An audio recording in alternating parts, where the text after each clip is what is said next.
Hello, everyone, and welcome back to another episode of the Black-Liberation.Tech podcast. I am your host, Dr. Renee Jordan, and today we're going to take a look at my big to-do list.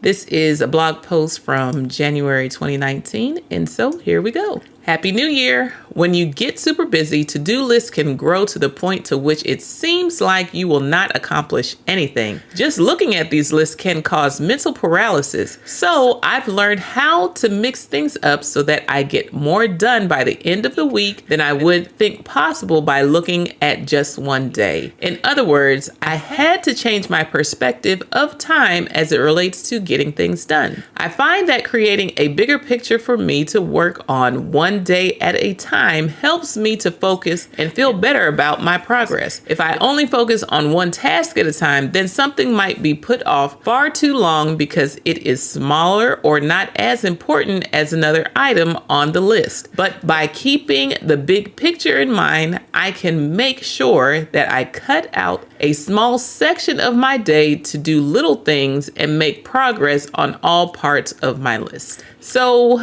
in this blog post, I was reflecting on what I needed to do in order to organize myself as a grant administrator. There were tasks that I had to do every single day, an endless list, if you will, of things that would come in regularly that I had to review and make sure that they were within our compliance. I had to make sure that they were following policies and procedures. And if they were not, I had to send them back. Now, if I were to say, oh, I'm going to work on requisitions and making sure that all proper documentation is attached to every single item until I'm done, then that's all I would work on all day, every day. We had an endless amount of requests that would come in order to spend money, because that was the point of our office.